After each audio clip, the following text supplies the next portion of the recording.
জীৱনত আপোনাক ভাঙিব বিচৰা মানুহৰ সংখ্যা কেতিয়াও নকমে। সেয়েহে আপুনি নিজকে গঢ়িবলৈ শিকক। মানুহে বিচাৰিলেই যদি সকলোবোৰ পায়, তেনেহ'লে অপেক্ষাৰ কোনো মূল্য নাথাকিব। আৰু মানুহে বিচাৰিলেই যদি সকলো পাহৰি যাব পাৰে, তেনেহ'লে স্মৃতিৰ কোনো মূল্য নাথাকিব। কাৰোৰে মনত জীৱনত কেতিয়াও আঘাত নিদিবা। ভাল পাব নোৱাৰিলে অভিনয় নকৰিবা। মনত ৰাখিবা, কাৰোবাৰ চকুৰ পানীয়ে তোমাৰ জীৱনৰ অভিশাপ হ'ব পাৰে। সপোন দেখা মানুহবোৰেই চন্দ্ৰৰ পোহৰত পথ বিচাৰি ল'ব পাৰে, আৰু তেওঁলোকে সকলোতকৈ আগত ৰাতিপুৱা সূৰ্যটো ওলোৱা দেখা পায়। তোমাৰ জীৱনৰ উত্তম মুহূৰ্ত সেইটোৱেই, যেতিয়া তুমি বুজিবা যে তোমাৰ সমস্যাবোৰৰ দায়িত্ব তোমাৰেই। যেতিয়া তুমি বুজিবা তোমাৰ সমস্যাবোৰৰ কাৰণে তোমাৰ অভিভাৱক, সমাজ বা চৰকাৰখন দায়িত্বশীল নহয়। যেতিয়া তুমি বুজিবা তোমাৰ সপোন তুমিয়েই পূৰণ কৰিব লাগিব। আজিৰ পৰা এবছৰ পাছত অফচোচ কৰিবা কিয় আগতেই নিজৰ সপোন পূৰণৰ কাম আৰম্ভ নকৰিলোঁ। আত্মহত্যা মহাপাপ বুলি ভাবিও জীয়াই আছে হাজাৰ জীৱন্ত মৃত শৰীৰ। মৃত শৰীৰটো বহন কৰে 4জন ব্যক্তিয়ে, কিন্তু জীৱন্ত শৰীৰ বহন কৰিব লগা হয় নিজেই। আমাৰ কাৰণে আমি কাকোৱেই পৰিৱৰ্তন হোৱা দেখা নাই, কিন্তু অন্যৰ কাৰণে নিজকে আৰু নিজৰ ইচ্ছাবোৰক পৰিৱৰ্তন কৰিছোঁ। ইয়াৰ পাছতো কিন্তু আমি অযোগ্য। অভাৰ এক্সাইটেড হৈ কাৰোবাৰ লগত কিবা কথা শ্বেয়াৰ কৰাৰ পাছত বুজিব পাৰি কথাটো আচলতে গোপনে ৰখা উচিত আছিল। গ্লাছেই হওক বা পাথৰেই হওক, আঘাত লাগিলে যেনেকৈ ভাঙি যায়। মানুহৰ দুৰ্বল ঠাইত কথাষাৰে আঘাত কৰিলেও মনটো তেওঁৰ ভাঙি চুৰমাৰ হৈ যায়। সেইকাৰণে নিজৰ দুৰ্বলতা কেতিয়াও আনৰ আগত প্ৰকাশ কৰা উচিত নহয়। সকলো প্ৰশ্নৰ উত্তৰ কেৱল কথাই দিয়া নাযায়, অলপ সময়ৰ পাছতে নীৰৱতাই শ্ৰেষ্ঠ উত্তৰ লৈ আহে। আমাৰ জীৱনটো যদি ইমানেই আনন্দময় হোৱা হ'লে পৃথিৱীলৈ অহাৰ সময়ত মানুহে ইমান নেকান্দিলেহেঁতেন। যিজন ব্যক্তিয়ে সম্পৰ্কৰ গুৰুত্ব নুবুজে, তেওঁৰ লগত বন্ধুত্ব বা ভালপোৱা একোৱেই জীৱনত আশা নকৰিব। কিছুমান মানুহে তোমাক ইমানেই মূল্যাংকন কৰিব যে তেওঁৰ কাষত পোৱাৰ কাৰণে, আৰু যেতিয়া তুমি তেওঁৰ কাষত যাবা তেতিয়া তুমি মূল্যহীন হৈ পৰিবা। এইটোৱেই বাস্তৱতা। শত্ৰুক হাজাৰবাৰ সুযোগ দিবা বন্ধু হ'বলৈ, কিন্তু বন্ধুক এবাৰো সুযোগ নিদিবা শত্ৰু হ'বলৈ। যদি বন্ধু এবাৰ শত্ৰু হয়, তেনেহ'লে সকলোতকৈ তেওঁ বেছি ভয়ংকৰ হয়। কাৰোবাক অসন্মান কৰিবলৈ শিক্ষাৰ দৰকাৰ নাই, কিন্তু কাৰোবাক সন্মান দিবলৈ হ'লে শিক্ষাৰ দৰকাৰ হয়, আৰু সেইটোৱেই হ'ল আপোনাৰ মা দেউতাই দিয়া শিক্ষা। ভগৱানে সকলোকে সকলো কিছু নিদিয়ে। হয়তো কাৰোবাক দি পৰীক্ষা লয়, নহয়তো কাৰোবাক নিদি ধৈৰ্যৰ পৰীক্ষা লয়। কাৰোবাক যিমানেই চিনি নোপোৱা কিয়, মন খুলি সকলো কথা কেতিয়াও নকবা। মনত ৰাখা, এই যুগত বিশ্বাসৰ মৰ্যাদা কিন্তু কোনেও নাৰাখে। জীৱনত যদি বাৰে বাৰে সাৰি গৈছে, তেন্তে পথটো সলনি কৰক, আপোনাৰ সপোনটো নহয়। কাৰণ এজোপা গছে তাৰ পাতহে সলাই ঠাই টুকুৰা নহয়। শূন্যৰ তলত শূন্য বহালে যেনেকৈ যোগফল শূন্য হয়, ঠিক তেনেকৈ যিজন আপোনাৰ নহয় তেওঁৰ কাৰণে গোটেই পৃথিৱীৰ লগত যুদ্ধ কৰিলেও তেওঁ কেতিয়াও আপোনাৰ নহয়। প্ৰেমত পৰা মানে হৈছে নিৰ্ভৰশীল হৈ পৰা। তুমি যাৰ প্ৰেমত পৰিবা তেওঁ তোমাৰ জগতৰ এটা অংশ দখল কৰি লয়। যদি কিবা কাৰণে তেওঁ তোমাক আঁতৰি গুচি যায়, তেতিয়া তেওঁ তোমাৰ জগতৰ সেই অংশটো লৈ যাব, আৰু তেতিয়াই তুমি হৈ পৰিবা শূন্য জগতৰ বাসিন্দা। নিজৰ পৰৱৰ্তী পদক্ষেপ সকলো সময়তে গোপন ৰখাৰ চেষ্টা কৰক। তোমাৰ ভালটো চোৱাৰ বাবে এই পৃথিৱীত মানুহ থাকক বা নাথাকক, কিন্তু তোমাৰ বেয়া চোৱা মানুহৰ অভাৱ এই পৃথিৱীত নাই। মানুহৰ জীৱনত সকলোতকৈ কঠিন মুহূৰ্তটো তেতিয়াই আহে, যেতিয়া তেওঁ পৰিয়ালৰ দায়িত্ব ল'বলৈ গৈ সকলোৰে মন ধৰি ৰাখে, কিন্তু তেওঁৰ মনটো কোনেও নুবুজে। মানুহৰ ভাগ্য দেখা পায় কৰ্মত, ধ্বংস হয় অহংকাৰত, ভালপোৱা হয় ত্যাগত, আৰু গোটেই জীৱন জীয়াই থাকে কেৱল মনুষ্যত্বৰ কাৰণে। জীৱনত যিমান বেছি ভুল কৰিবা সিমানেই ব্যৰ্থ হ'বা, আৰু সিমানেই বেছি শিক্ষা পাবা। জীৱন পথত সিমানেই সফল হ'বা তুমি। জীৱনত বিবেকৰ পথত চলিবলৈ চেষ্টা কৰক। সঁচা হ'লে তোমাৰ অভিজ্ঞতা বাঢ়িব, আৰু ভুল হ'লে তুমি শিক্ষা পাবা। কুকুৰৰ পেকানেজ যেনেকৈ কোনোদিনে পোন কৰা নাযায়, ঠিক তেনেকৈ কিছুমান মানুহৰ লগত যিমানেই ভাল ব্যৱহাৰ নকৰক কিয়, তেওঁৰ কাষত কোনোদিন আপুনি ভাল হ'ব নোৱাৰিব। জীৱনত দুটা কথা সদায় মনত ৰাখিব। মনে মনে থাকিবলৈ শিকিব আৰু ক্ষমা কৰিবলৈ শিকিব। কাৰণ মনে মনে থকাতকৈ ডাঙৰ কোনো উত্তৰেই নাই, আৰু ক্ষমা কৰাতকৈ ডাঙৰ কোনো শক্তিয়েই নাই। যিজন ব্যক্তিয়ে সকলো সময়তে ভালে ৰখাৰ পৰামৰ্শ দিয়ে, সেই মানুহজনেই কিন্তু কেতিয়াও নিজক ভালে ৰখাৰ পথ বিচাৰি নাপায়। জীৱনত আপুনি কাৰোবাক পোৱাটো ডাঙৰ কথা নহয়, বৰঞ্চ যাক আপুনি পাইছে তেওঁকহে জীৱনৰ শেষ পৰ্যন্ত ধৰি ৰখাটোহে ডাঙৰ কথা। জীৱনত জীৱন সংগী হিচাপে এনেকুৱা এজন প্ৰয়োজন, যিয়ে তোমাৰ সুখতো হাঁহিব আৰু তোমাৰ দুখতো সমানেই কান্দিব পাৰে। মানুহ বহুত আশ্চৰ্যজনক আৰু মূৰ্খ প্ৰাণী। সম্পদ অৰ্জন কৰিবলৈ গৈ স্বাস্থ্য হেৰুৱায়, আৰু সুস্বাস্থ্য ঘূৰাই পাবলৈ সম্পদ নষ্ট কৰে। ভৱিষ্যতৰ কথা চিন্তা কৰি বৰ্তমানক ধ্বংস কৰে আৰু ভৱিষ্যতে কান্দে অতীতৰ কথা স্মৰণ কৰি। কোনোবাই আঘাত দিলে নাকান্দি এই 4টা কাম কৰক। 1 নম্বৰ, নিজৰ প্ৰতি বিশ্বাস ৰাখক। 2 নম্বৰ, নিজৰ ধৰ্মৰ চৰ্চা কৰক। 3 নম্বৰ, নিজকে কামৰ মাজত ব্যস্ত ৰাখক। 4 নম্বৰ, ভাল মানুহৰ লগত সময় কটাবলৈ চেষ্টা কৰক। বয়স্কক সন্মান কৰা যেতিয়া তুমি যুৱক, দুৰ্বলক সন্মান কৰা যেতিয়া তুমি শক্তিশালী, ভুলবোৰ বুজিবলৈ শিকা যেতিয়া তুমি সঠিক, কাৰণ এদিন তোমাৰো ভুল হ'ব, তুমিও বয়স্ক হ'বা আৰু তুমিও দুৰ্বল হ'বা। সপোন পূৰণ কৰাটো লক্ষ্য নহয়, বৰঞ্চ লক্ষ্য পূৰণ কৰাটোহে সপোন হোৱা উচিত। টকা দি ঘড়ী কিনা যায়, সময় নহয়। টকা দি কিতাপ কিনা যায়, বিদ্যা নহয়। টকা দি ৰক্ত কিনা যায়, জীৱনটো নহয়। টকা দি সুন্দৰ মানুহ কিনা যায়, কিন্তু সুন্দৰ মনৰ ভাল পোৱা নহয়। যিজন ব্যক্তিয়ে আজি তোমাক অৱহেলা কৰিছে, তোমাক গুৰুত্ব দিয়া নাই, ধৈৰ্য ধৰা, এদিন তোমাকে তেওঁ সকলোতকৈ বেছি প্ৰয়োজন হ'ব। শব্দহীন কান্দোনৰ কোনো শব্দ নাই, কিন্তু ইয়াৰ যন্ত্ৰণা বহুত বেছি ভয়ংকৰ হয়। যদি জীৱনত সফল হ'ব বিচাৰে, তেনেহ'লে টকাক সকলো সময়তে পকেটত ৰাখক, আপোনাৰ মগজুত নহয়, কাৰণ টকাৰ চিন্তাই সকলো সময়তে মানুহক লক্ষ্যভ্ৰষ্ট কৰি তোলে। আপোনাৰ লগত কাৰোবাৰ সম্পৰ্কটো কিমান মজবুত সেইটো বেয়া পৰিস্থিতি আহিলেহে বুজা যায়। আমাৰ জীৱনত সকলোতকৈ সহজে পোৱা কামটোৱেই হৈছে আনৰ সমালোচনা কৰা, আৰু সকলোতকৈ কঠিন কাম হৈছে নিজকে সংশোধন কৰা। এগৰাকী নাৰীৰ এই 2টা গোপন স্বভাৱৰ কাৰণে স্বামী কেতিয়াও ধনী হ'ব নোৱাৰে। 1 নম্বৰ, যদি কোনো নাৰীৰ স্বামীৰ প্ৰতি সকলো সময়তে অকৃতজ্ঞ থাকে। 2 নম্বৰ, যদি কোনো নাৰীৰ স্বামীৰ অনুমতি নলৈ সম্পদৰ অপব্যৱহাৰ কৰে। সদায় নিজৰ প্ৰতি সৎ থকা, নিজৰ ওপৰত বিশ্বাস ৰাখা, তেতিয়াই দেখিবা তুমি জীৱনত সকলো কৰিবলৈ সক্ষম হ'বা। যদি তুমি কোনো কিছুত ব্যৰ্থ হোৱা, অৰ্থাৎ ফেল কৰা, তেনেহ'লে ভাঙি নপৰিবা, কাৰণ ফেল শব্দৰ অৰ্থ হ'ল ফাৰ্ষ্ট এটেম্প ইন লাৰ্ণিং, অৰ্থাৎ শিকাৰ প্ৰথম ধাপ। সেইজন ব্যক্তি কেতিয়াও তোমাৰ বন্ধু হ'ব নোৱাৰে যি তোমাৰ আগত তোমাৰ সুনাম কৰে আৰু তোমাৰ পাছত তোমাৰেই বদনাম গাই ফুৰে। সময় থাকোঁতে যদি আপুনি আপোনাৰ ভুলবোৰ শুধৰাই ল'ব নোৱাৰে, তেনেহ'লে আপুনি আৰু এটা নতুন ভুল কৰিব। আপুনি আপোনাৰ ভুলৰ পৰা তেতিয়াই শিক্ষা ল'ব পাৰিব যেতিয়া আপুনি ভুলবোৰ মানি ল'ব পাৰিব। কোনো এজন ব্যক্তি আপোনাৰ যিমানেই আপোন নহওক কিয়, কেতিয়াও কিন্তু মন খুলি কাকো এই সকলো কথা নক'ব, কাৰণ এই যুগত বিশ্বাসৰ কোনো দাম নাই। আপোনাৰ দুখ আৰু আপোনাৰ কষ্ট গোটেই জীৱন নাথাকে, কিন্তু দুখৰ সময়ত মানুহবোৰৰ ব্যৱহাৰে গোটেই জীৱন আপোনাৰ মনত থাকি যায়। মানুহ সাধাৰণতে 2টা কাৰণে সলনি হৈ যায়। 1 নম্বৰ, যেতিয়া তেওঁ বহুত কিবা এটা ভাল পাই যায়, আৰু 2 নম্বৰ, যেতিয়া তেওঁ বহুত কিবা এটা হেৰুৱাই পেলায়। অপেক্ষা আৰু ধৈৰ্য ধৰিব শিকা, কাৰণ সহজে পোৱা বস্তু জীৱনত বেছি দিন নাথাকে, আৰু যিটোৰ কাৰণে অপেক্ষা আৰু ধৈৰ্য ধৰিবা, সেইটো পাবলৈ দেৰি হ'লেও গোটেই জীৱন থাকিব। তুমি মানুহ হিচাপে কেনেকুৱা আনৰ আগত প্ৰকাশ কৰিবলৈ নাযাবা। কেৱল তোমাৰ ভিতৰত সততাৰ বীজ ৰোপণ কৰি যোৱা সময়ত সকলো প্ৰকাশ হৈ যাব। সুখ মানুহৰ জীৱনত আহে অহংকাৰ পৰীক্ষা লোৱাৰ কাৰণে, কষ্ট মানুহৰ জীৱনলৈ আহে ধৈৰ্য পৰীক্ষা লোৱাৰ কাৰণে। জীৱন মানে জয় আৰু পৰাজয়ৰ এখন মহাখেল। ধৈৰ্য ধৰিলেই তোমাৰ জয় নিশ্চিত হয়। ঠিক তেনেকৈ যদি আপুনি ধৈৰ্য নধৰে, তেনেহ'লে আপোনাৰ পতন নিশ্চিত হয়। মানুহৰ প্ৰিয় হ'বলৈ হ'লে অৰ্থনৈতিক যোগ্যতা লাগে। যাৰ অৰ্থ নাই সেই মানুহ কেতিয়াও কাৰোৰে কাষত প্ৰিয় হ'ব নোৱাৰে। কথাটো শুনিবলৈ বেয়া হ'লেও কিন্তু বাস্তৱ। কথা হজম কৰিবলৈ শিকক, এইটো বহুত ডাঙৰ এটা গুণ। ই আপোনাক জীৱনত জিকিবলৈ সহায় কৰিব। কেতিয়াও তৰ্ক কৰি জিকিবলৈ নাযাব, এইটো সময়ৰ অপচয়। আপোনাক যি বিশ্বাস নকৰে তেওঁৰ কথা বাদ দিয়ক। নিজকে বিশ্বাস কৰা, নিজৰ প্ৰতি বিশ্বাস থাকিলে আপুনি সকলোৰে মাজত বিশ্বাসী হৈ যাব। এই পৃথিৱীত সকলোতকৈ ভয়ংকৰ প্ৰাণীবিধেই হ'ল মানুহ, যি নিজৰ স্বাৰ্থৰ কাৰণে সকলো কৰিব পাৰে। যদি আপুনি যত্ন লয়, তেনেহ'লে আপোনাৰ সকলো বস্তুৱে নতুন হৈ থাকিব। সেইটো আপোনাৰ সম্পৰ্কই হওক বা কাপোৰ, এইটোৱেই চিৰন্তন সত্য।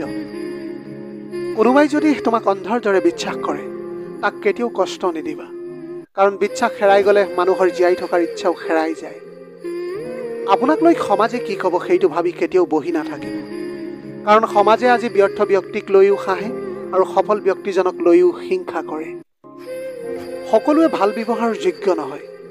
মাজে মাজে যি যেনেকুৱা তেওঁৰ লগত তেনেকুৱা ব্যৱহাৰ কৰাই উচিত। এইটো অসভ্যতা নহয়, এইটো তেওঁৰ বাবে প্ৰয়োজনীয়তা। ভাল পোৱা কি? যদি ৰূপ দেখি কাৰোবাক ভাল পোৱা, সেইটো ভাল পোৱা নহয়, সেইটো হ'ল বাছি লোৱা। যদি কাৰোবাক দেহ দেখি ভাল পোৱা, সেইটো ভাল পোৱা নহয়, সেইটো হ'ল লালসা। যদি কাৰোবাৰ টকা দেখি ভাল পোৱা, সেইটো ভাল পোৱা নহয়, সেইটো হ'ল লোভ। তেনেহ'লে ভাল পোৱা কাক কয়? যদি কাৰোবাৰ মন দেখি ভাল পোৱা, তেনেহ'লে সেইটোৱেই হ'ল ভাল পোৱা। মানুহৰ সৌন্দৰ্য তেওঁৰ মগজুত বাস কৰে। যাৰ মগজুৰ চিন্তাবোৰ যিমান সুন্দৰ হয়, সেই মানুহজন মানুহ হিচাপে সিমানেই সুন্দৰ হয়। আপোনাৰ চেহেৰাটো ধুনীয়া হ'লে কি হ'ব যদি চৰিত্ৰই আপোনাৰ ভাল নহয়? শিক্ষিত হ'লে আপুনি কি হ'ব যদি আপোনাৰ ব্যৱহাৰেই ভাল নহয়? টকা পইচাৰ ধনী হ'লে আপোনাৰ কি হ'ব যদি আপোনাৰ মনটোৱেই ঠেক হয়? আমাৰ জীৱনটো মাথো ৩ পৃষ্ঠা। প্ৰথম আৰু শেষৰ পৃষ্ঠা সৃষ্টিকৰ্তাই লিখি পঠিয়ায়। প্ৰথমটো জন্ম, শেষৰটো মৃত্যু, আৰু মাজৰ পৃষ্ঠাটো আমি নিজেই লিখিব লগা হয়। জীৱনটো জুখিবা সুখেৰে ধনেৰে নহয়, মানুহ চিনিবা মনেৰে কথাৰে নহয়। পৰিশ্ৰমে দেহ মন সুস্থিৰ কৰে, মৰমে স্নেহ বান্ধোন সুদৃঢ় কৰে, কিন্তু অহংকাৰে সকলো নাশ কৰে। বেছি চতুৰ মানুহৰ সমস্যা এটাই, তেওঁ যিটো ভাবে সেইটোৱেই বুজে, কিন্তু আপুনি যে তেওঁ চতুৰামি বুজে সেইটো তেওঁ কেতিয়াও নুবুজে। সম্পৰ্কত কোনো ধুনীয়া চেহেৰা, ধুনীয়া মাত আৰু ধন সম্পত্তিৰ প্ৰয়োজন নহয়। সম্পৰ্কত প্ৰয়োজন হয় সুন্দৰ মন, ইজনে সিজনৰ প্ৰতি শ্ৰদ্ধা আৰু গুৰুত্ব। জীৱনত সফল হোৱাৰ পথত প্ৰথমতে অসফল হ'ব পাৰে, সেই বুলি সাৰি নাযাব। অসফলতাৰ পৰা আগবাঢ়ি যাবলৈ শিকক, তেতিয়াহে জীৱনত সফলতাৰ সুকীয়া সোৱাদ অনুভৱ হ'ব। টকাৰে ঘড়ী কিনিব পাৰি কিন্তু সময় নহয়, টকাৰে কিতাপ কিনিব পাৰি কিন্তু বিদ্যা নহয়, টকাৰে তেজ কিনিব পাৰি কিন্তু জীৱনটো নহয়, টকাৰে সুন্দৰ মনৰ মানুহ কিনিব পাৰি কিন্তু ভাল পোৱা কেতিয়াও নোৱাৰে। জীৱনত কেতিয়াও ভাঙি নপৰিব। মাথো মনত ৰাখিবা, গছবোৰে প্ৰতি বছৰে পুৰণা পাতবোৰ হেৰুৱায়, কিন্তু কিছুদিন অপেক্ষাৰ পিছত আকৌ নতুন পাত ঘূৰাই পায়। পত্নীয়ে যদি সঁচাই তোমাক ভাল পায়, তেনেহ'লে তোমাক এইটো কথা বাৰে বাৰে ক'ব। তোমাৰ যদি কোনো বেয়া অভ্যাস বা বেয়া নিচা থাকে, যিটো পত্নীয়ে সহ্য কৰিব নোৱাৰে, সেইটো এৰি দিয়াৰ কাৰণে বাৰে বাৰে তোমাক অনুৰোধ কৰিব। তুমি কাৰোবাক বিশ্বাসঘাত কৰিছা আৰু তুমি জানা যে তেওঁ তোমাক প্ৰতিশোধ ল'বলৈ নাহে, সেইবাবে তুমি বাচি গৈছা বুলি নাভাবিবা। তোমাৰ বিশ্বাসঘাতত তেওঁ টোকা প্ৰতিটো চকুলো তোমাৰ বাবে অভিশাপ স্বৰূপ হৈ পৰিব। পৰিশ্ৰমী কেনেকৈ খাব লাগে ঘোঁৰাৰ পৰা শিকক, সমতা স্থাপন কৰিবলৈ মৌ মাখিৰ পৰা শিকক, হিংসা, ক্ৰোধ, লোভ, নিষ্ঠুৰতা, অহংকাৰ শিকক সৃষ্টিৰ শ্ৰেষ্ঠ বুলি দাবী কৰা মানুহৰ পৰা। ভুল ঠাই আৰু ভুল মানুহৰ প্ৰতি যিমানেই ছেক্ৰিফাইচ নকৰা কিয়, তুমি ফিডবেক হিচাপে জীৱনত একোৱেই নোপোৱা মনত ৰাখিবা।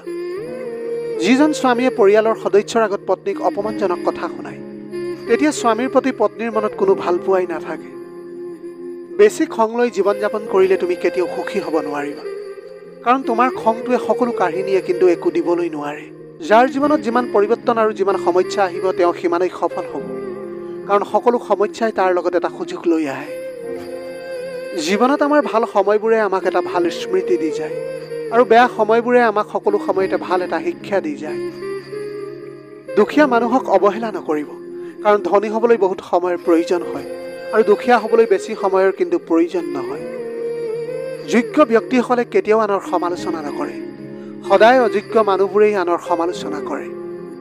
কথা কোৱাৰ ইচ্ছা নাথাকিলে অজুহাত নহয়, আচৰণেই যথেষ্ট। পৃথিৱীত যিমান মানুহ চিনি পাবলৈ শিকিবা, সিমান বেছি অকলে থকাৰ ইচ্ছা বাঢ়ি যাব, আৰু বুজিব পাৰিবা একাকিত্বই কেতিয়াও বেইমানি নকৰে। বেয়া ব্যক্তিৰ লগত বন্ধুত্ব আৰু শত্ৰুতা এটাও কৰা উচিত নহয়, কাৰণ কয়লা গৰম হ'লে হাতখন পুৰে, আৰু যদি শীতল হয় তেনেহ'লে হাতত কলা লাগি যায়। আমাৰ জীৱনত এটাই সকলোতকৈ ডাঙৰ বস্তু হৈছে শান্তি। শান্তি এটা বহুত সৰু শব্দ, কিন্তু বহুত দামী হয়। ইয়াক কেতিয়াও কিনা নাযায় আৰু বিচাৰিব লগা হয়। মানুহৰ চৰিত্ৰ হৈছে এখন দোকানৰ দৰে। মুখ হৈছে আপোনাৰ তলা, তলা খুলিলেই বুজিব পাৰিবা সেইখন সোণৰ দোকান নে কয়লাৰ দোকান। পৰিৱৰ্তন প্ৰতিশোধতকৈ বেছি মূল্যৱান। জীৱনটো সেই মানুহজনৰ লগত কটোৱা উচিত, যি ৰূপৰ সৌন্দৰ্যতকৈ মনৰ সৌন্দৰ্যক বেছি প্ৰাধান্য দিয়ে। যিজন ব্যক্তিয়ে প্ৰথমে অৱহেলা পায়, শেষত দেখিবা তেওঁই বেছি সফল হয়, কাৰণ মানুহৰ প্ৰত্যেকটো অৱহেলাই তেওঁক নতুন কিছু কৰাৰ প্ৰেৰণা যোগাই যায়। জীৱনৰ গল্প ভূমিকাহীন, প্ৰতিটো লাইন হয়তো পঢ়িবলৈ যিমান সহজ, বুজাটো কিন্তু সিমানেই কঠিন। টকা পইচা নাথাকিলে মানুহ কেতিয়াও দুখীয়া নহয়। প্ৰকৃত দুখীয়া সেইজন ব্যক্তি যাৰ সুন্দৰ এটা মন নাই। আমি বৰ্তমান এনেকুৱা এখন পৃথিৱীত জীয়াই আছোঁ, য'ত উপদেশ দিয়া মানুহৰ অভাৱ নাই, কিন্তু সাহায্য কৰা মানুহ কিন্তু এই পৃথিৱীত এজনো নাই। এই পৃথিৱীত মানুহক সুখত ৰাখিব পৰাটো বহুত কঠিন কাম, কাৰণ মানুহে সামান্য অলপ স্বাৰ্থত আঘাত লাগিলেই আগৰ সকলো উপকাৰ কথা পাহৰি যায়। মিছাক এৰি দিব পৰা যায়, কিন্তু প্ৰতিষ্ঠিত কৰিব পৰা নাযায়। ঠিক তেনেকৈ সত্যক লুকুৱাই ৰাখিব পৰা যায়, কিন্তু বিলুপ্তি কৰিব পৰা নাযায়। আপোনাৰ সোণখিনি ৰখাৰ কাৰণে লকাৰ পোৱা যায়, সেইদৰে টকা ৰাখিবৰ বাবে বেংকো পোৱা যায়, কিন্তু এই পৃথিৱীত কথা দি কথা ৰখাৰ মানুহ এটাও পোৱা নাযায়। টকা ভিক্ষা কৰিও পোৱা যায়, কিন্তু সন্মান নহয়। সন্মান কৰ্ম ব্যৱহাৰ আৰু চৰিত্ৰৰ মাধ্যমেহে অৰ্জন কৰিব লগা হয়। খঙে বুদ্ধিক শেষ কৰে, অহংকাৰে মনুষ্যত্বক শেষ কৰে, লোভে বিবেকক শেষ কৰে, অনুতাপে পাপক শেষ কৰে। ধৈৰ্যই মানুহক উন্নত কৰে, আৱেগে মানুহক নষ্ট কৰে, আনন্দই মানুহক হহুৱায়, মিছাই মানুহক ধ্বংস কৰে। জীৱনত যাক বহুত ভাল বন্ধু বুলি ভাবিব তেওঁই প্ৰতাৰণা কৰিব, যাক নিজতকৈ বেছি ভাল পাব তেওঁই অৱহেলা কৰিব, আৰু যাক বহুত বেছি বিশ্বাস কৰিব সেই মানুহজনেই এদিন তোমাৰ বিশ্বাস ভাঙি দিব। এই পৃথিৱীৰ সকলোতকৈ ভয়ংকৰ প্ৰাণীবিধেই হ'ল মানুহ, কাৰণ মানুহে নিজৰ স্বাৰ্থৰ কাৰণে সকলো পৰ্যায়লৈ যাব পাৰে। জীৱনত আপোনাৰ বহুত বাধা আহিব পাৰে, সেই বুলি কেতিয়াও হাঁহিবলৈ পাহৰি নাযাব, কাৰণ হাঁহিয়ে আপোনাক শক্তি আৰু সাহস যোগাব পাৰে।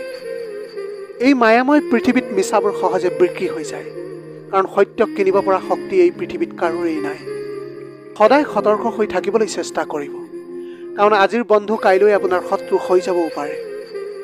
মানুহৰ মুখখন চাই মন বুজাটো কিন্তু সহজ নহয়। বেয়া বুলি জানিও আঁতৰি যোৱাজনক জীৱনত নালাগে, বেয়া বুলি জানিও ভাল কৰিবলৈ চেষ্টা কৰাজনহে জীৱনত প্ৰয়োজন হয়। জীৱনত আমি ভবামতে একোৱেই নহয়, কিন্তু নিজকে দুৰ্বল বুলি কেতিয়াও ভাগৰি পৰিব নালাগে। সময় এদিন সকলো কাঢ়ি লৈ যায় আৰু সময় এদিন সকলো দি যায়। আমি কেৱল চেষ্টা কৰি থাকিবহে লাগে। ভাল লগা আৰু ভাল পোৱাৰ মাজত পাৰ্থক্য ক'ত জানা? কাৰোবাক ভাল লাগিলে তাতোকৈও আৰু ধুনীয়া কাৰোবাক ভাল পালে তাক পাহৰি যোৱা সম্ভৱ। আৰু ভাল পোৱা মানে পৃথিৱীৰ সকলোতকৈ সুন্দৰ মানুহটোক পালেও তেওঁৰ ভাল পোৱাৰ মাজতে আবদ্ধ থাকি যোৱা। নাৰীয়ে তাকে সৰি দিয়ে যাৰ মাজতে এই তিনিটা গুণ থাকে। 1 নম্বৰ, যিজন পুৰুষে তেওঁৰ খঙৰ সময়ত খং ভাঙি মন ভাল কৰি দিব পাৰে। 2 নম্বৰ, যি পুৰুষে তেওঁৰ সকলো কথা শুনে। 3 নম্বৰ, যি পুৰুষ তেওঁৰ কাষত বিশ্বাসী হৈ উঠে। সন্দেহৰ কোনো চিকিৎসা নাই, নীৰৱতা সমান কোনো উত্তৰেই নাই, কথাতকৈ তীক্ষ্ণ কোনো বাণেই নাই, কিতাপতকৈ ভাল কোনো বন্ধু নাই, সততা আৰু সাধুতাতকৈ ডাঙৰ কোনো গুণেই নাই, আৰু মা দেউতাতকৈ বেছি ভাল পাব পৰা পৃথিৱীত এনেকুৱা কোনো মানুহেই নাই। আপোনাৰ পত্নীগৰাকী যদি ভাল হয়, বেকাৰ স্বামীগৰাকীও কিন্তু প্ৰতিষ্ঠিত হোৱাৰ সম্ভাৱনা থাকে। আৰু যদি আপোনাৰ পত্নীগৰাকীয়ে বেয়া হয়, তেনেহ'লে আপুনি প্ৰতিষ্ঠিত হ'লেও ধ্বংস হৈ যোৱাৰ সম্ভাৱনাই থাকে। মানুহে সকলো সময়ত দুটা ঠাইতে সাৰি যায়। 1 নম্বৰ, পৰিয়ালৰ কাষত। 2 নম্বৰ, ভাল পোৱা মানুহজনৰ কাষত। এই পৃথিৱীত 3 দিনহে মানুহে আপোনাক গুৰুত্ব দিব। যিদিনাখন আপোনাৰ জন্ম হয়, যিদিনা আপোনাৰ মৃত্যু হয়, আৰু আপোনাৰ বিয়াৰ দিনটোত। মানুহে সদায় জ্ঞানৰ পৰিচয় দিয়ে কথাৰ মাজেৰে, যোগ্যতাৰ পৰিচয় দিয়ে কৰ্মৰ মাজেৰে, আৰু বংশৰ পৰিচয় দিয়ে সদায় ব্যৱহাৰৰ মাজেৰে। এই পৃথিৱীৰ নিয়ম বহুত অদ্ভুত। তুমি যাক সকলোতকৈ বেছি ভাল পাবা সিয়েই তোমাৰ দুখৰ কাৰণ হৈ ৰ'ব। কেতিয়াও কাকো কথা কোৱাৰ কাৰণে বাৰে বাৰে অনুৰোধ কৰাৰ দৰকাৰ নাই, কাৰণ যাৰ কাষত তোমাৰ সঁচা মূল্য থাকিব সি হাজাৰ ব্যস্ততাৰ মাজতো তোমাক সময় দিব। ল'ৰাবোৰে সদায় এই 3টা সময়ত কান্দে। 1 নম্বৰ, নিজৰ মাক দেউতাকক কন্দা দেখিলে। 2 নম্বৰ, ভনীয়েকৰ বিয়াখনত। 3 নম্বৰ, নিজৰ ভাল পোৱা মানুহজনী যেতিয়া আন কাৰোবাৰ হৈ যায়। আপোনাৰ অতীত হ'ল আপোনাৰ শিক্ষা, বৰ্তমান হ'ল আপোনাৰ উপহাৰ, আৰু ভৱিষ্যত হ'ল আপোনাৰ প্ৰেৰণা। গতিকে সেই লক্ষ্যলৈ সদায় জীৱনৰ পথত আগুৱাই যাবলৈ চেষ্টা কৰক, নিশ্চয় এদিন সফল হ'ব।